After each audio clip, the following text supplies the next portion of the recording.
This one is on on-demand paging. Liran, Mellanox. Use this.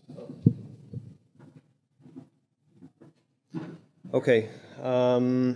So this presentation is about, it's related to the presentation that I've shown last year where we prototyped the notion of demand paging for I/O. And we're actually now moving to productizing this, this notion. So I'll provide you a brief introduction to recall what demand paging is. We'll go a little bit into the implementation of it. It hasn't changed much in concept relative to what I've shown last year. I'll show you the APIs, both from a user's perspective and how you can administratively work with demand paging. And we'll give a brief outlook of what we're expecting of this technology. So the requirement for demand paging arises from the difficulties in registering memory. As we know currently, memory registration requires to pin down the pages into physical memory and provide translations to the I/O device. And in turn, this implies that the total area or the total size of memory regions have to be less than the physical memory size. It's hard to do for applications that don't have special privileges because you need to M-lock a lot of memory. The registration operation itself is costly, so we have very lightweight and efficient data path, but actually registration, the registration operation takes a lot of overhead. And for applications to work efficiently with RDMA, especially if they're changing their buffers all the time, this requires a very careful and design and some experience. So there are applications that use bounce buffers, where they pin down a small amount of memory and then just copy in and out of those buffers. So this is quite easy, but it still incurs the costs of copying. Then there are techniques of pinning down pages in a cache-like manner. This is what MPI does. This provides very good performance if there are a lot of cache hits, but there have been problems of synchronizing the state between the pinned memory and changes to the address space. So there are a lot of hooks introduced into MPI to catch these, let's say, memory releases in order to invalidate the caches and then pin them again when the same virtual address is then accessed later. This process is both hard and error-prone, and starting with next releases of GCC, it probably won't be feasible anymore because the hooks are going to disappear. So what is demand paging? The idea is that memory regions are never pinned in the operating system.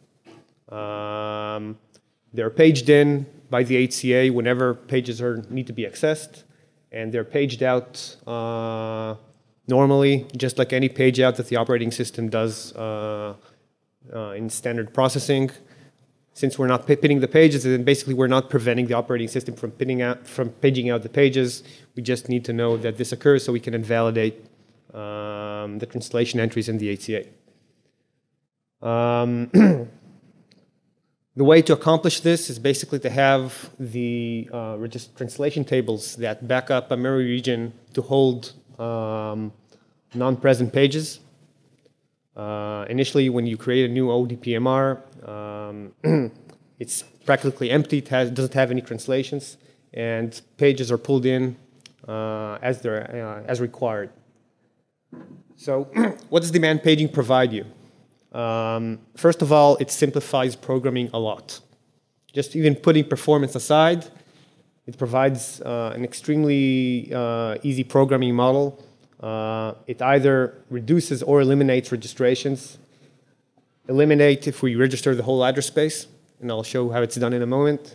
This means that you're not registering memory at all. You're just doing post sends and receives or RDMA from any virtual address, no pinning, no registration. You have the option of basically using standard registrations and still declaring them demand paging. And this is efficient for, this is useful for controlling the access rights of your memory regions and still enjoying the benefits of not pinning physical memory. So we have unlimited memory region sizes. And another thing is that the physical memory is optimized to hold the current working set just as normal processing. This means that if you have a large MR which you have reference of locality, then there's no need to reserve physical memory for that MR. Maybe it'll be used for page cache or for other purposes of the operating system, so you don't need to pin down the worst case.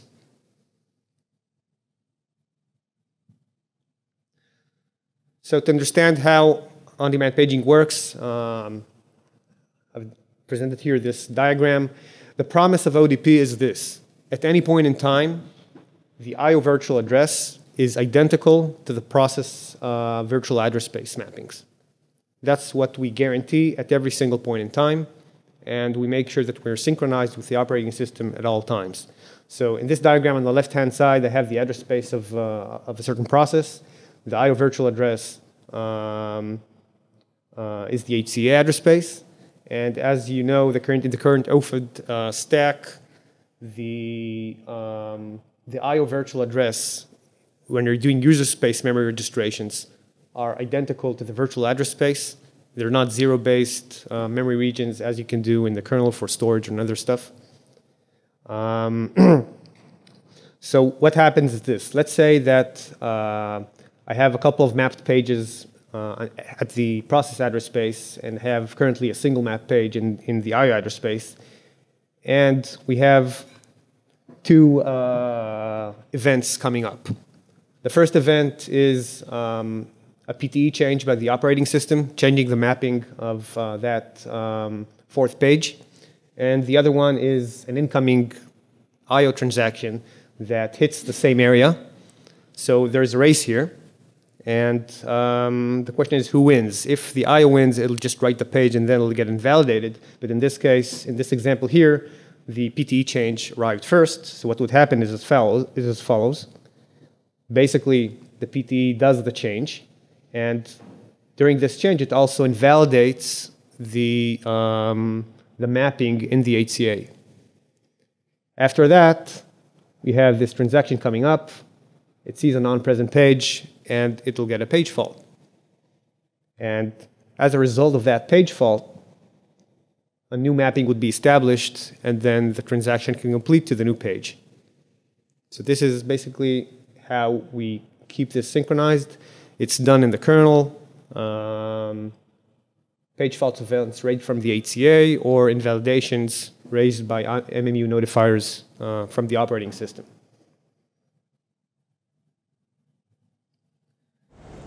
Liran, Yeah. how does that work if you have an I/O MMU in the middle? Currently, we're not. We don't need to mangle with the I/O MMU at all. We just when we need to map a page, you know, you DMA map the page frame, and the operating system uses an IMU, doesn't use an IMMU. We don't care. In your example, PFN4 was remapped to another resident page. What if the page isn't resident in the IMMU? Well, first of all, these PFNs are always resident. These are the actual page frames of the physical memory. They're always resident. Maybe you can have a lightweight page fault and you can have heavy page faults, meaning that the lightweight is that maybe the processor has established a mapping, but the I/O device hasn't learned about it yet. So when the page fault comes in, all we need to do is just query the operating system about the translation, feed it back to the HCA, and everything would work. If the page is on disk, then it would take, I don't know, 8 milliseconds, whatever it takes, and traffic would continue. But, That's a lot but for an RDMA operation, but okay. yeah, but 8 milliseconds, that's optimistic. okay. Well, it's not any different than process page faults. I mean, there's nothing you can do about it. Well, right, but you have a remote peer who's issued an RDMA request that's pending, waiting for all this machinery that has nothing to do with RDMA to complete. Right. Right? So the latency of that RDMA went up. Presumably he's running a timer, or all kinds of interesting things are going to push back up the stack. When you're using on-demand paging, you have to be prepared for milliseconds of delay when you're warming up your working set. Okay. Probably just the same as TCP traffic. If you're page to disk, I mean, exactly the same thing is going to happen, right? If I have this receive system call that I'm copying a buffer to a page that's currently on disk, and I'm not pulling data from my socket, then the TCP window is going to get closed and your peer is going to get stalled. It's not any different. I can agree, but it becomes application and transport visible, which is what's different. So as long as you're prepared to make that a requirement to use this, that's fine. Yeah. The one thing that we do want to make sure is that any kind of page fault latencies do not reflect as back pressure in the fabric. So we're not kind of back pressuring in InfiniBand fabric for 10 milliseconds. What we're going to do is we're going to drop packets and then retransmit later on. So this is tightly tightly coupled with a transport, although it doesn't require any kind of transport changes. We just iron our neck with a proper timeout. So initially, we can assume it's a lightweight page fault. We'll iron our neck with maybe a few microseconds. And if after that the page still isn't resolved, then we might iron our neck with a millisecond. So we can do all kinds of adaptive optimizations to let the peer know until when the page is ready. But there's no change in the transport protocol at all. It's standard InfiniBand or Rocky.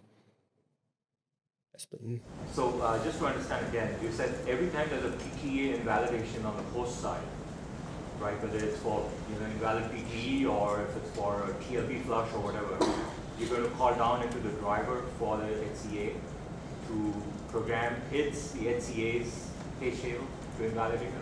Yeah, it's not us that we're doing it. Let's look at the architecture a little bit. The way that ODP is implemented, basically it's partitioned between the InfiniBand core and a vendor driver. The vendor driver almost does nothing. The only thing it does is it receives page fault interrupts, suspends the QP. Well, the QP is already suspended when the page fault is received, and requests the InfiniBand core for a translation. In turn, the IB core requests a translation, get user pages from the kernel, obtains them. If they're valid, if not, the QP gets closed, and it tells the HCA to resume operation. So this is the leftmost arrow that starts with a page fault event interrupt. And the other way around is the MMU notifier mechanism, which you can any driver. It's an external symbol. Any kernel component can register to receive notifiers for a certain address space. And what we do, we get invalidations. And again, it's the InfiniBand core that manages these invalidations. It also manages the race conditions between page faults and invalidations. So if I have a page fault, I'm currently resolving it, and in the middle of this resolution I get an invalidation, then I'm going to postpone the page fault resolution and complete the invalidation. So and invalidations take first precedence, and all this logic is inside the InfiniBand core. Right, so when you do context switching, right, in a user level application, process is swapped out and the TLB is invalidated. Does it mean you're going to flush all your page table entries for that process? The HCA? First of all, I think when a process gets swapped out, in a context switch, you don't invalidate the translation of a process. It remains as is. So, yeah, maybe one of the observations this applies to RDMA in general, and that is even if you have 100 processes in a machine and only one is scheduled at any point in time on a certain core, you can still do RDMA on behalf of the other 99 at the same time, even though they're swapped out. The same applies here. Well, that's because the target pages are pinned. Yeah, but there's a good chance they're also resident. Well, yeah, if they're pinned, by definition, they're resident. Well, with ODP, they're not pinned, but they're still resident. I mean, look at most of the applications that use... Resident in the I.O. map, yeah. In the I.O. mapping and also in the CR3 or in the head of the translation tables in the CPU, they're resident. So most, high-performance applications usually make sure that the data set that are currently working, fits into physical memory anyhow. Yeah, I mean, I can see this working in many application environments. It's very convenient. Right. I'm a little skeptical of it for high-load enterprise environments. I'm buying this skepticism. I'm suppressing my skepticism. Okay. That's okay. No, I want to address that. What I'm saying is this is not any different than anything that you do with enterprise workloads over TCP. If you have an application that in its current working set doesn't fit in memory and it's thrashing the system all the time, you're going to get bad performance anyhow. We're just giving you exactly the same behavior with RDMA. So again, if your workload it fits in memory, it fits in memory. Bad performance with RDMA. So this is not any different than anything you do with enterprise load in TCP. I see. Okay. So the main shared object between the InfiniBand core and the device driver is the memory region, which we in OFID, it's comprised of two pieces that are tightly coupled. It's the UMEM that holds the representation to the InfiniBand core, and in our case, it's the MLX5 InfiniBand memory region that holds the hardware translation tables. And these structures need to be accessed or looked at by in two different ways. From the page fault side, what we get is a QP, a memory region, and an offset. So we need to resolve that memory region key into a pointer. So we have this lookup tree where we resolve a key to an MR. From the InfiniBand core side, when you have an invalidation in the process address space, this invalidation, this virtual address, can potentially be mapped by multiple memory regions. Right? Nothing prevents you in InfiniBand from doing any kind of mappings with any kind of interleaving, one covering another, completely covered, partially covered, doesn't matter. So here we need to use an interval tree data structure, which is, again, it's a standard kernel interval tree implementation, that given a virtual address that's being invalidated, finds all the memory regions that intersect with it. And again, this logic we implemented completely in the InfiniBand core. It's device independent. And basically, when you have an invalidation, you look up the intersecting MRs, and then you just tell the proper the device of these MRs to invalidate the entries. And after you complete that, you can return to the operating system, and it can complete the invalidation. So this can be caused by munmap, by madvice don't need, by the swapper, by NUMA migration, by KSM, by any process in the kernel that requires invalidation of pages. So this is actually pretty neat because RDMA kind of limited functionality in the kernel, and now everything is open. I mean, if the kernel wants to do KSM, try to combine pages together and work with, in a cow manner, no problem. Okay, let's look a little bit on the APIs of using demand paging. So the first set is capabilities, and demand paging is a complex technology. It interacts with transports, with future transports. So essentially, what we have done is introduced a verb that provides to what demand paging applies. So we have transport operation bits for send, receive, write, read, and atomic. And for each of the transports in Rocky and InfiniBand, we basically tell you currently what ODP is supported for. And you can use the query ODP capabilities to obtain the services that ODP applies for. The actual registration is just another flag. So you have the standard, local write, remote read, write, atomic flags. And what we've added is an access on demand flag. And you use the standard regmr verb to specify that you want ODP support by just setting the demand paging flag. So on-demand paging doesn't replace existing registrations. It operates in parallel to it. So you can have both memory regions that are pinned down. You can have memory regions that use ODP.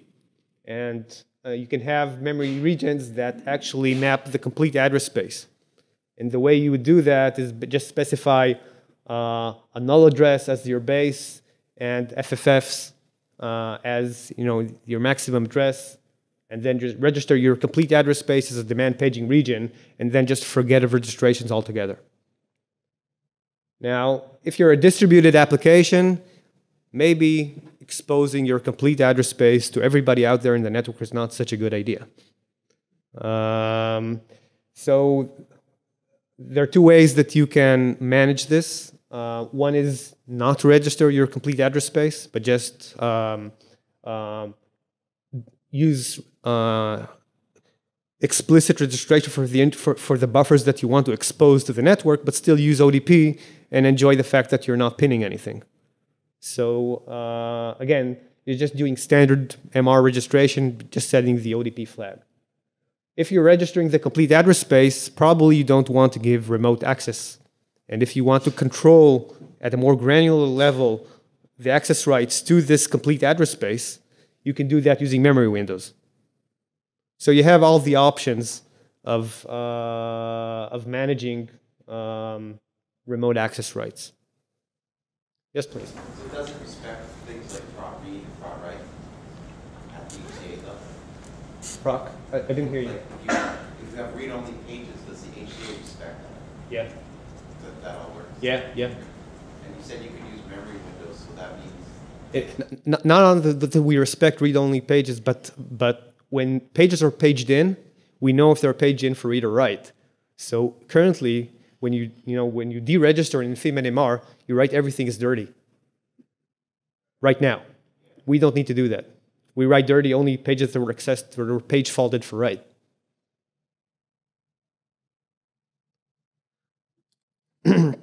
Okay.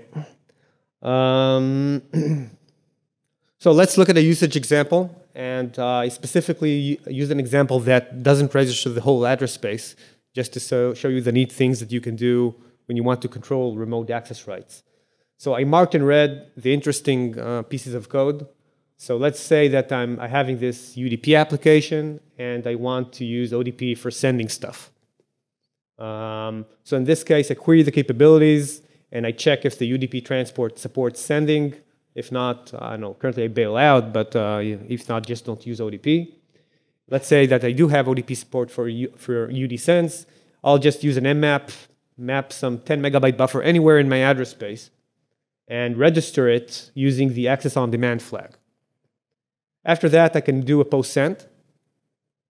And maybe I want to unmap this region and then sometimes in the future remap it on the same address. I don't need to unregister and register it again. The MR can cover portions of the address space that are not mapped. Now, this is trivial if you mapped your complete address space, right? I mean, you never have your complete, 2 to the 64th, or actually right now it's to the 47th bits mapped. But it applies also to explicit memory regions. So I can do an unmap and map and then just do another post send. And there's nothing weird happens. The hardware knows exactly to access the right pages, even if the translations have changed, and they will change. Currently, when you do a MN map of memory, the kernel will invalidate. It will call the MMU notifier of invalidate range. So in this unmap call, the HCA will invalidate all its translations in this region. And afterwards, when the mapping comes in, nothing's going to happen. And when you post send and the HCA accesses it, you're going to get a page fault, and the new translation is going to get in. Doesn't matter if you receive the same addresses or different page frames. Yeah. When you register a restricted memory region, do you benefit with getting a lower rate of notifications on page faults? or you always get notifications for any change in, if any page was paged in or out for the process? We don't invalidate just because the process has changed the mapping. We invalidate only if the page frame the given page frame affects the memory region. And even that only if it was previously mapped to the HCA. So let's say that I create a new memory region that spans the whole address space, and I haven't started IO yet. If there's invalidations going on, we're not going to do anything because we don't need to invalidate anything. The rate of you're going to get notifications. Yeah. Because you registered. Yeah, and we're going to return immediately. I mean, yeah. So you still get all notifications. When you register to a MMU notifier, you get any changes in the address space. I mean, the subsystem can't know what's paged and what's not. Okay. Another feature that we've added is memory prefetching. Memory prefetching basically allows you to pre-fault regions into the translation tables. It's a best effort, so not necessarily everything that you request is going to be prefetched. There are no guarantees that after you prefetch, they're not going to be immediately paged out in a microsecond. And it's an asynchronous operation. You can do a prefetch and then continue with your I/O, and maybe the prefetch will beat the I/O, and maybe not. It doesn't matter. What is this useful for? So it's useful for if you have multiple page faults in small transactions. So we know how to, given an RDMA transaction or a post-send, we know that if you have a page fault in maybe in 100 megabytes worth of a transaction, we know to page in the specific memory that's needed by that transaction. But if you do a lot of small transactions, you're going to hit page faults one by one if the working set is not warmed up yet. So if you know that's the pattern, then you can just say, okay, I have this memory region which I'm going to do a lot of small transactions on. I can just pre-fault the whole region right now and then start working. So I kind of save the individual page faults. Another use case is that you have this large region, extremely large region. Actually, it's pretty much the same thing. You know that you're going to access it right now, like a large MPI rendezvous. You're going to pass the ARCHI in a second. So you just prefetch this, I don't know, this 10 megabytes, pass the key, and when the RDMA writes are coming in, they'll already see resolved memory. This prefetch returns default when the range exceeds the MR, so you can only pre-fault registered memory region, or when you try to pre-fault pages that are not part of the address space. In other words, don't try to prefetch something that you have never malloced. The verb itself, it's ready for extension, so it has this component mask. It has the flag. You can prefetch it for read or write, and you provide basically the address and length of the region that you want to prefetch. Very simple. So there are. Yeah. So with ODP, the Q pairs read write count and the timeout is a function of my hard disk and system level timeout access time. Do you see any changes, or we need to handle that way? If I'm writing an application, I need to know if I'm using ODP and what should be my Q pairs read write and act timeout values should be. How do I know about it? Okay. In terms of generic timeouts, these are proportional to the network timeout. These are unchanged. You can get RNRs, but we control the RNR response provides the timeout. So you don't need to have an RNR retry count of 10,000 to tolerate this. We'll increase the timeouts if we see that translation, the page fault takes time. So I don't think there are any changes there. From the application perspective, you need to prepare for that completions might take milliseconds because your remote end is currently paged out. Yeah. How large is your physical page table cache? How large is the cache?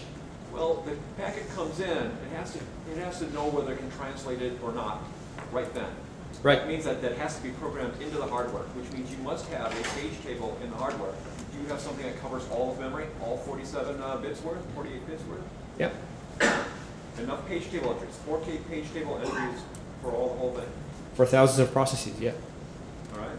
And the way it's not, well, I can't get into the details of exactly how we do the caching, but let's say that we can hold page tables in basically in a tree-like manner, like the operating system does, right? Like when you have an Intel process, I mean, you don't have page directories for currently configured for all the address space. You have only those that have sections mapped in. Same thing here. Okay. Yeah. So why have a new verb or a new function called for prefetching? I mean, so the true usage is this: if the application knows it's going to need it, you can pin the memory instead of prefetching it. And the second is you could prefetch it under the covers in your driver. If you Okay. notice. So first of all, if you know it and you kind of like touch your memory pages, you're only doing you're only faulting into the processor. You're not faulting to the HCA. So by touching memory, you're not guaranteeing that the translation is in the HCA. Secondly, there is a very subtle difference between the way that for page faults in I/O and page faults for processes. When a process accesses a memory and its page fault occurs, the process is basically suspended until the page fault resolves. Now, when an incoming remote transaction comes in, there's no way you can suspend a remote process. So, and the only way if you want to guarantee high performance is basically if you have, like, again, these very small transactions, then we give you the option of streamlining the paging in or warming up your working set. Actually, I think that's not very different than just standard process. I mean, a standard process, if you have, you allocate an array of megabytes, of 100 megabytes, and you access it linearly by the CPU, you're going to page fault each and every time, and you're going to be suspended a lot. So here we, since by touching you can't, get the translation to the ETA, we added this prefetch verb. You can treat it as an optimization. It's not strictly needed. Finally, in our 2 minutes, I'll just say that we've added a lot of statistics to help applications tune and work with demand paging. So it's a different paradigm because, again, that you have these unexpected latencies of the page faults. But our anticipation is that wherever you warm up your data set, and again, you know that it fits in memory, otherwise you'd have thrashing anyhow, then the performance is exactly like standard RDMA to pin memory. There is absolutely no difference. There's only the warm-up stage. So in order to track this, we've added statistics both in the InfiniBand core layer and debug statistic in the driver. So in the core layer, it's maintained by the InfiniBand core. It's tracked on a per-device basis, and it's reported in sysfs. And what it provides you is the number of invalidations that the MMU native fighters have called, the number of individual pages, the number of page fault events, and the number of pages pre-faulted, faulted in each page fault event. So this can help you optimize by looking at the page fault pattern. For example, you can sample the statistics and see if your application is page fault only during its initialization state or also in steady state.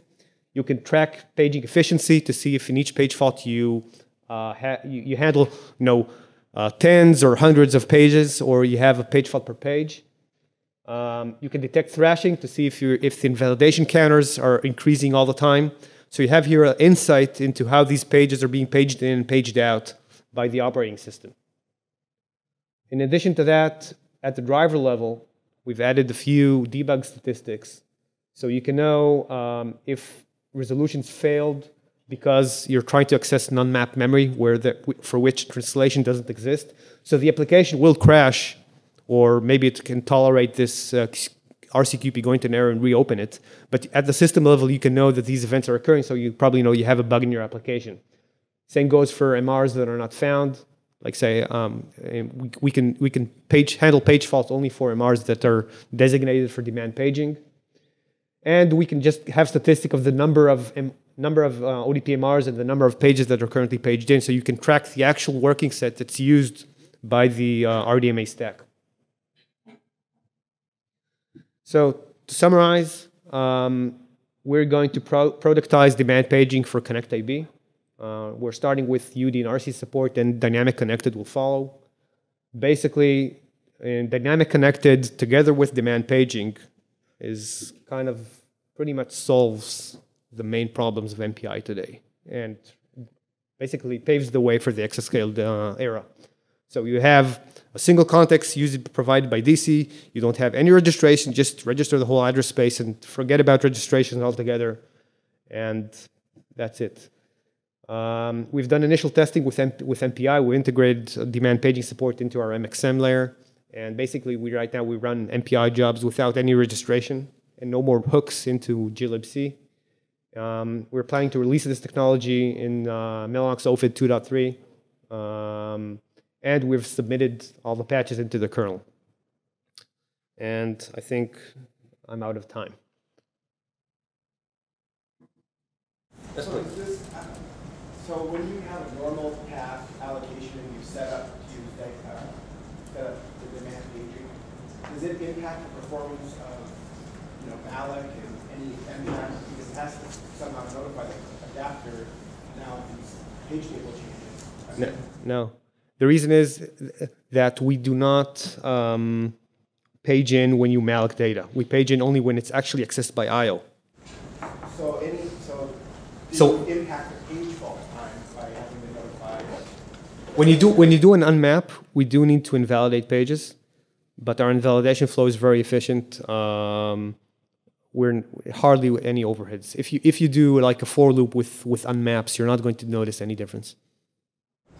So what happens on errors, like when there's a sender who has the right key but tries to access some invalid memory region which is not allocated by the application? Right. So that's different from what's in work right now, right? So, it is. And also as an initiator, like who's supposed to receive, Right. How do they find out that this was caused by an invalid memory access? Okay. Without changing the protocol, right? Yeah. So for the local side, you get a local access error, and for the remote side, you get local protection error versus remote access error. I think these are mapped to standard, protection violation error codes. So in the previous world, we could have, like MPI debugging, could have assumed that this happened because I had a wrong R key or Right. the wrong, Right, and now the semantics changed a bit. It's not that you have an invalid R key, is that you have an R key and you're accessing it in an offset that's not mapped. Yeah. Yeah, so there's no specific error that gives me an invalid offset. I just have to figure that out. Right. Yeah. So I'll just make a final remark on this about the semantics. Okay, when does the application need to guarantee that a certain portion of its address space is mapped? So in the previous world, the pinned world, it was from registration time to deregistration time. In demand paging is whenever an operation is in hardware ownership. So if you're an initiator, it's from the time you do a post send until you get a completion. That's the interval where any memory that's a reference needs to be mapped or has to have a translation. The other case is when you have an incoming RDMA operation, then the peer side, from the time that the peer initiated the RDMA until the peer sends the completion of its RDMA operation, then again you need to make sure that these mappings exist in the application. Do you have any actual real application performance data where you've run, like with demand paging turned on versus demand paging turned off with something like an LS9 or something at large scale cluster to see the jitter effects of the paging on the overall application run compared to just locking it down and begin with? Well, we've just started playing with this, so I don't have any application benchmarks to report. We've done a lot of micro benchmarks, so we've validated that the performance of pin memory MRs don't get affected at all because of paging activity of demand paging MRs. So if you have two applications, one's using ODP and one is not, the one that's not is not going to be affected. And we validated that applications that are using demand paging, once they get their working set, paged in, their performance is identical to pin memory. And the other question I have is, have you thought about having a way to turn it on and off without actually having to make a bird call with a flag to turn it on and off? I'm thinking that, because that requires the application change. So now you got to go out and enable every API in the world or every application that uses it to use or not. Why couldn't you just had a setting in the OS in the file system somewhere that you can just turn it on and off unless the system administrator play with yeah, the parameter? we can easily do that. We thought about it. Maybe we probably need to do this flag in addition to this. So first of all, I'd say that the demand paging semantics are less restrictive than pin memory semantics. So if you just transparently employ ODP for your existing MRs, nothing needs to change in applications. So in this, you're correct. I can just flip the demand paging, and application will continue to work with their existing existing APIs. They won't notice any change. Only performance changes when the working set gets warmed up, and then it's native performance. Yeah, I think that we can add that. So you can say you'll have this maybe environment variable that says I want to have demand paging for all MRs in the system. And if I don't specify this environment variable, only the flag would specify demand pagings. Yeah. You'll probably get rid of a lot of data corruption issues just by turning it on. Those memory links never work right. Yeah. I mean, this worked right. We've had very intensive testing of validating that the address spaces match. So we've covered all the kernel flows, whatevermadvise, I know KSA, all the things we've done, really extreme unit testing of all of this, and we've done a lot of data integrity testing, making sure that the bytes are, the actual bytes are match, whatever the application sees. We've done a lot of random tests with all sorts of stuff. I mean, this is very robust. I dare you. Okay. Okay, thank you very much.